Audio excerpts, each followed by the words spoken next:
This map shows the specific geographic coordinates outlined in Isaiah 41, verse 25. The text describes a conqueror, one from the north. Geopolitically, this points directly to the region of Media, the origin point of a military leader named Cyrus. The verse adds a second vector, stating he will call upon the Lord's name from the rising of the sun. This tracks his secondary approach from Persia in the east, creating a massive converging campaign against Babylon. The text finishes the thought with a violent metaphor. It predicts this figure will step upon Babylon's princes, as if stepping on mud, treating them exactly as a potter treads clay.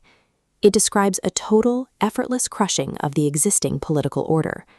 By providing these exact geographic coordinates, Media and Persia, the text pinpoints Cyrus as the agent of Babylon's fall, long before his armies ever mobilized. Verse 26 poses a rhetorical question: who possessed the foresight to declare these geopolitical shifts from the beginning?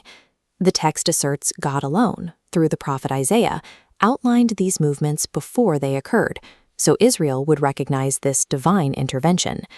Predictive foresight serves as the measurable metric in the text.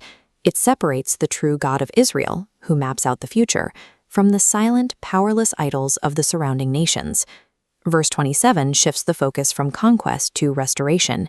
It promises a messenger bringing good tidings to Zion, heralding the specific moment when the exiles will return to rebuild Jerusalem. Contrast this with verse 28. As the Persian threat looms, the text notes that among the empire's wise men, soothsayers, and idols, there is no counselor. When asked what is coming, they cannot answer a single word. Verse 29 concludes the argument. The molten images and crafted idols of the Babylonians are exposed as wind and confusion, completely devoid of substance when tested by real historical pressure. Take a second to consider the psychological impact of this. If you are a conquering foreign king, how do you react entering a captured city and are handed an ancient, century-old scroll that already has your name written on it? While human-made alliances and metal idols provided zero future security, this prophetic text handed Israel an exact, verifiable roadmap for their upcoming deliverance. To see how this played out historically, we can look at the writings of the ancient historian Josephus, alongside artifacts like the Cyrus cylinder, which documents his policy of freeing captive peoples. Josephus records that Cyrus actually read the prophecies of Isaiah, written 140 years before his temple's demolition. Awestruck by finding his own name, Cyrus issued the official decree sending the Jews back to their homeland to rebuild. King Darius extended this protection, granting the Jews freedom to build without interference, after his friend Zorobabel won a royal debate by arguing convincingly that truth is the strongest power on earth. Later, King Xerxes provided his cupbearer Nehemiah with official letters of transit. This allowed the Jewish people to securely finish the heavy fortification of Jerusalem's walls, despite violent opposition from neighboring regions. Decades later, when Alexander the Great arrived at Jerusalem with his conquering army, he surprised his generals by bowing in reverence to the Jewish high priest.